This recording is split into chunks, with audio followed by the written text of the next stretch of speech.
कहाँ से आ रही हो? उस अंधी के घर से? तुमसे तो भली वो है जो नहीं पूछती कि कहाँ से आ रही हो, आंख वालों के घर से।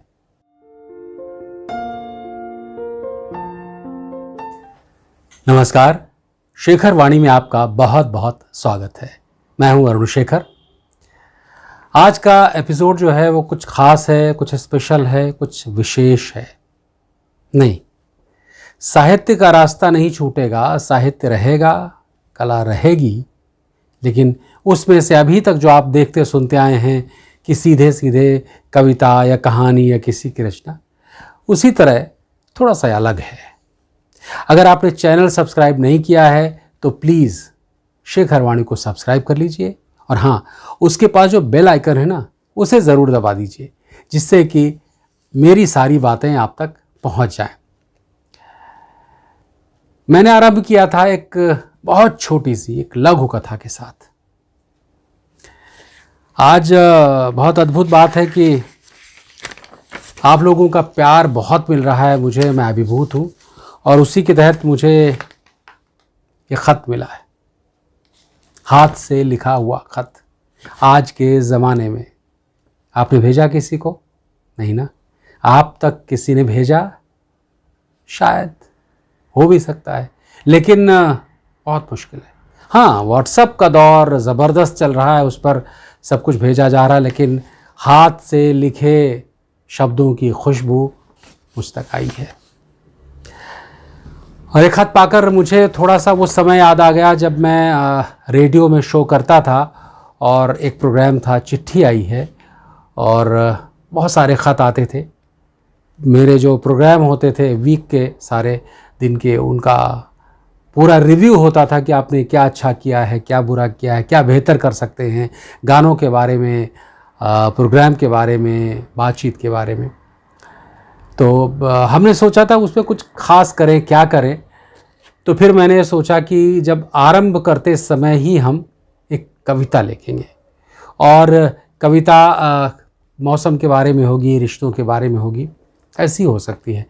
तो उसी की एक कविता मैं पहले सुनाता हूँ, उसके बाद पहले ख़त या पहले इन किताबों के बारे में, पहले किताब के बारे में, उसके बाद ख़त। ठीक? तो पहले मैं आपको एक अपनी कविता सुनाता हूँ, और फिर इन किताबों पर आता हूँ, और फिर ख़त पर चलता हूँ। यह है कि ख़तों में लिपटी तुम्हारी यादें, ख़तों में लिपटी तुम्हारी यादें, ख़तों में लिपटी तुम्हारी बातें, ख़तों में खुशबू, ख़तों में जादू, ख़तों में खुशबू, ख़तों में जादू, ख़तों में धक धक धड़क रही है तुम्हारी धड़कन जो है बेकाबू।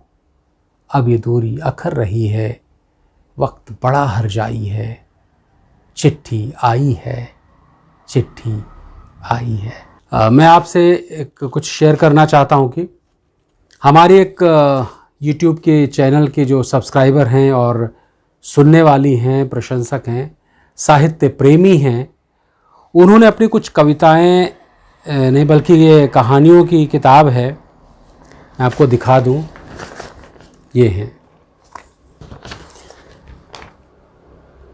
ये किताबें उन्होंने भेजी हैं मुझे, और अद्भुत हैं, अलग हैं। कोमल वाधवानी प्रेरणा, जो नाम प्रेरणा है, इन्होंने अपना एक उपनाम जैसा दिया है, और ये उपनाम वाकई प्रेरणा के लायक है। इनके बारे में जब मैं अभी बताऊंगा आपको, तो आपका लगेगा हाँ, ऐसा उपनाम बहुत उचित है। आशा गंगा जी एक लेखिका हैं, बड़ी साहित्यकार हैं। वो इस कार्यक्रम को सुनती हैं, देखती हैं, और उस पर उचित टिप्पणी करती हैं जब जो जैसा लगा। ऐसा नहीं कि हमेशा तारीफ़ करेंगी, नहीं, इस बात की वो ताकीद करती हैं कि मैं सीधे सीधे आलोचना भी कर सकती हूँ, उसे आप सहेंगे? मैंने कहा बिल्कुल। तो उन्हीं की बहन हैं कोमल वाधवानी प्रेरणा। उनकी कहानी कुछ मैं पहले थोड़ी सी बताना चाहूँगा, उसके बाद नैन नीर उनकी महत्वपूर्ण किताब है। और नैन नीर क्यों है, ये जब मैं पढ़ूँगा उसके बाद आपको समझ में आ जाएगा इसका महत्व क्या है। नैनों का और नीर का। ये किताब पहले तो लिखी है विकलांग कौन, विकलांग वे नहीं हैं जो हैं, विकलांग वे हैं जो नहीं हैं। इसके बाद इसमें कुछ लाइन मैंने किताब को पढ़ा और कुछ लाइनों को अंडरलाइन किया था, वो आपको सुनना चाहिए। और ये हर व्यक्ति को प्रेरणा देने वाली किताब है, मोटिवेशन देने वाली किताब है। आपको मोटिवेशन कहाँ से कब मिल जाए कुछ पता नहीं। सतर्क रहिए और संवेदनशील बने रहिए। इस किताब से छोटी सी एक चिट्ठी लिखी गई है उनको, वाधवानी जी को। यह है कि संकट को लेकर हम 3 स्तरों पर से गुजरते हैं। पहला दौर होता है संकट आ रहा है, यह भय मिश्रित आतंक जमाता है। संकट को लेकर नाना रूप और बिंब बनते बिगड़ते हैं। कहीं ये गहरे आशावादी संभावना भी जन्मती है, मरती है, शायद संकट नहीं आए। इस स्थिति में हम अपने को दृढ़ बनाए रखने के लिए देखा जाएगा वाली कुछ बेफिक्र मुद्रा धार लेते हैं, भय फिर भी बना रहता है। और मैं थोड़ा सा आगे बढ़ता हूँ, पूरा लेख न पढ़ते हुए बीच में फिर 2 लाइनें पढ़ता हूँ कि ये जो दूसरी स्थिति है ना, आएगा से तीसरी स्थिति आ गया की बनती है, बहुत शीघ्र होती है और असली परीक्षा इन्हीं क्षणों में होती है, क्योंकि अधिकांश जन तीसरी स्थिति के आते आते तक धैर्य छोड़ देते हैं। होता है ना ये धैर्य छोड़ देना, और यहीं पर आप छूट जाते हैं, टूट जाते हैं, अपनी राहों से, अपनी ज़िंदगी से अलग हो जाते हैं। और फिर वो जो जिसने खत लिखा है वो आगे लिखते हैं कि मैं नहीं चाहूँगा कि तुम सिकुड़ने की स्थिति से उबरो, मैं नहीं चाहूँगा कि तुम भी किला छोड़ दो। कैसे लड़ोगी, कैसे बचाओगी अपना किला। फिर लुई पाश्चर का एक वाक्य जो है, एक सेंटेंस है, वो कोट करते हैं कि the future will belong to those who will do their best for the cause of suffering humanity. इस प्रेरणादायी खत के आगे की पंक्तियां कुछ इस प्रकार हैं। वो लिखते हैं, कह सकता हूं बड़ों की जीवन गाथा, पर मैं सुनाऊंगा हम तुम जैसे साधारण आदमी की कहानी, सच्ची कहानी, मेरे अपने भाई की कहानी। मेरे चचेरे भाई हैं डॉक्टर मधुकर शिरढोणकर, बुद्धि से कुशाग्र। जब 6वीं में थे तो आंखें कमज़ोर पड़ गईं। कुछ दिनों बाद परिणाम सामने था, पूर्ण अंधत्व। किशोर अवस्था में ही आसमान स्याह हो गया। माँ गुजर गई, फिर पिताजी गुजर गए, बड़े भाई गुजर गए, आघात पर आघात। मधु भैया जीवट के धनी, पढ़ाई जारी रखी, विक्रम विश्वविद्यालय के पहले अंध स्नातक बने। मुंबई नागपुर गए, फिजियोथेरेपी में ग्रेजुएशन किया। एक लंबी लड़ाई, इनसे मिले उनसे मिले, अंत में जीते। इंदौर के MY हॉस्पिटल में फिजियोथेरेपिस्ट की पोस्ट क्रिएट की गई। वे मध्य प्रदेश के पहले फिजियोथेरेपिस्ट बने। मध्य प्रदेश के दृष्टिहीनों को इकट्ठा कर एसोसिएशन की स्थापना की। अंधत्व श्राप नहीं का संदेश दिया। ट्रेनिंग सेंटर और वर्कशॉप खोला जिसमें दृष्टिहीन ट्रेनिंग लेते हैं, काम करते हैं और प्रोडक्शन देते हैं।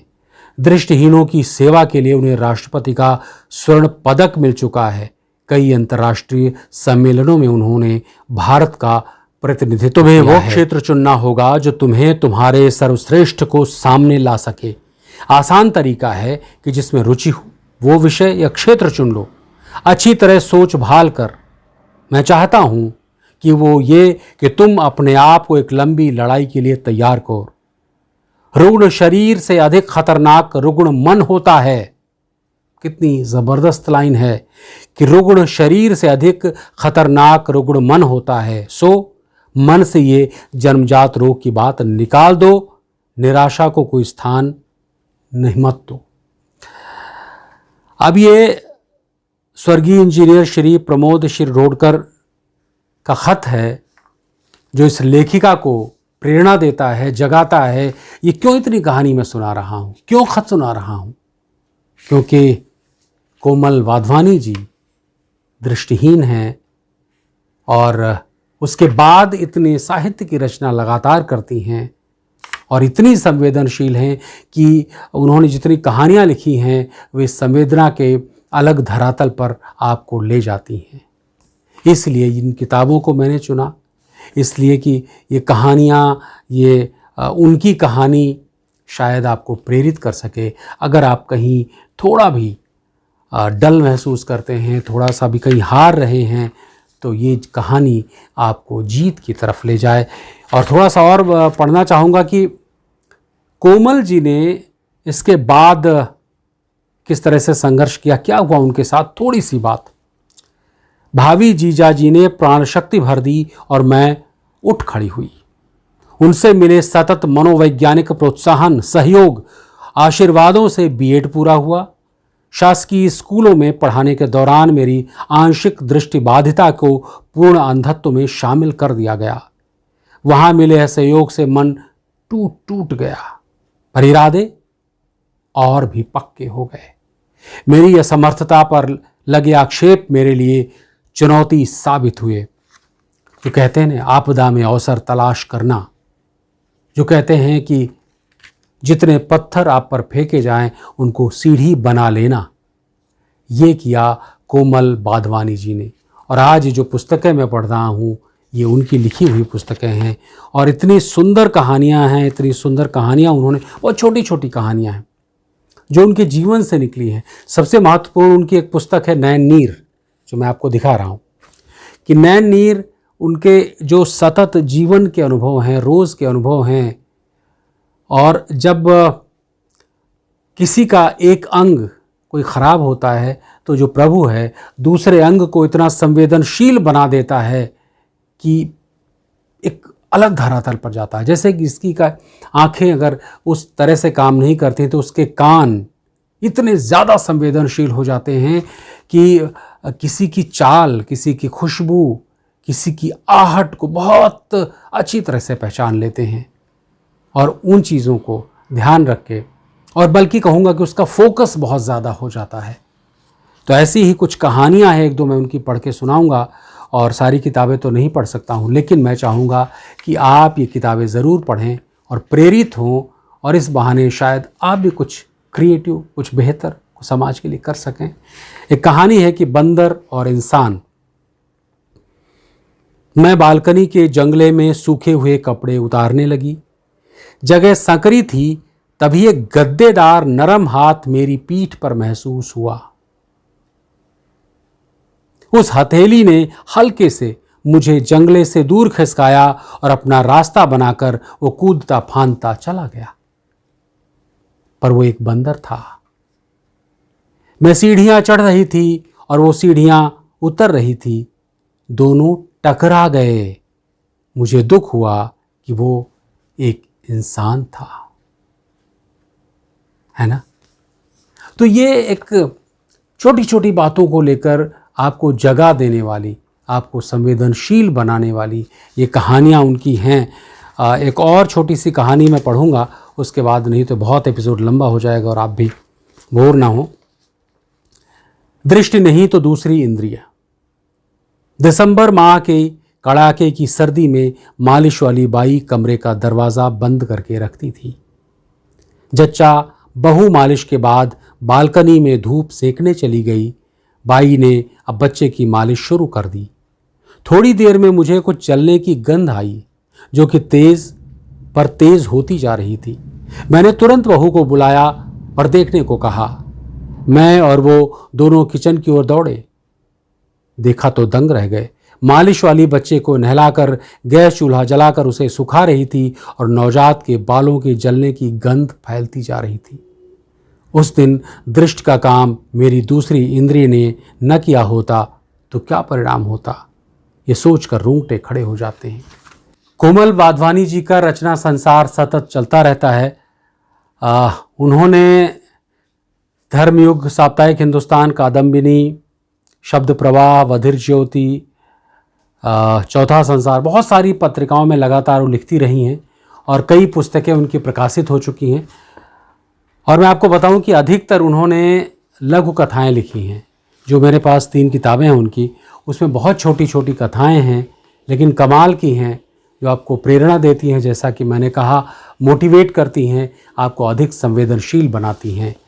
मैं चाहूँगा कि मैंने पहले जो जिक्र किया था कि जो ख़त मेरे हाथ लगा है, मैं उसको पढ़ने का जो है वो लोभ संवरण नहीं कर पा रहा हूँ कि न पढ़ूँ। रेडियो के दिन याद आ रहे हैं, मैं पढ़ रहा हूँ। आदरणीय शेखर जी, अभिवादन। अभिवादन तो नहीं कहना चाहिए, शत शत नमन करना चाहिए, क्योंकि आपकी जो प्रस्तुति होती है अपने आप में मिसाल है, जिसकी तुलना करें तो किससे। कितना बेहतर है आपका चुनाव। कुच्ची के कानून ने हद ही पार कर ली। मन में जो जज्बा भरा सो अलग, दिल और आंखें भर आईं। मेरी दीदी आशा गंगा तो मन माफिक लिख लेती हैं, मैं पीछे रह जाती हूँ। अपनी भावनाएं आप तक नहीं पहुँचा पाती। मुझे लिखने में देर हो जाती है, किंतु आप कितनी जल्दी जवाब दे देते हैं, आश्चर्य होता है। मैं भी लिखती हूँ, यह आपको दीदी ने बताया है। मेरी किताबें आपके हाथ में ना आएं, ये मुझे कैसे अच्छा लगेगा। कुच्ची के कानून के बाद मेरी चाहत और भी बढ़ गई कि जल्द से जल्द मेरी किताबें आप तक पहुँचें। मैं बहुत ही सरल भाषा में लिखती हूँ और बहुत छोटी कहानियाँ मेरी हैं। नैन नीर मेरी दास्तान कहती है, मेरी इच्छा हुई अपनी आत्मकथा लिखूं, परंतु लोगों के विरोध के कारण नहीं लिख सकी। शरद जोशी जी के छोटे भाई रोमेश जोशी ने कहा कि कुछ ऐसा करो कि आपकी बात भी रहे और संबंध भी न बिगड़े। आप उन्हें कहानी के रूप में लिखें। और फिर मेरी यादों का दस्तावेज तैयार हो गई। मन भी खुश हो गया। ऐसी है मेरी यादों का दस्तावेज। मालती जोशी से भी मेरे संबंध अच्छे हैं, उनसे मेरी बातचीत होती है। मैं आपको बताना तो भूल ही गई कि कोरोना के दौरान मुझे पैरालिसिस हो गया था। 7 महीने बाद उठी, लिखना कम हो गया था। इसी बीच मेरी रास्ते और भी हैं प्रकाशित हुई। उस खुशी ने मुझे उत्साह से भर दिया। फिर से लेखन शुरू हो गया और ईश्वर की कृपा से शुरू रहेगा।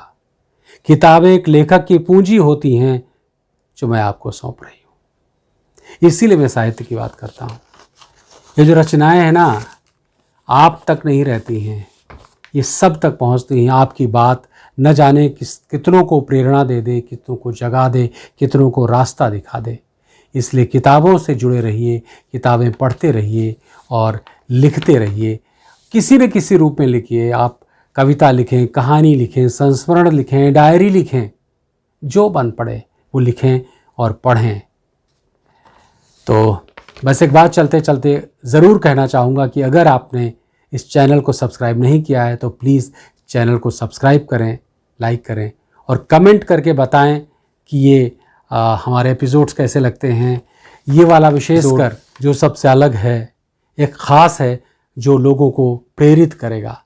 तो बस इसके साथ ही मैं आपसे विदा लेता हूँ। फिर मुलाकात होगी किसी नए एपिसोड, किसी नई कहानी के साथ। तब तक अपना ख्याल रखिए। इजाज़त दीजिए। नमस्कार।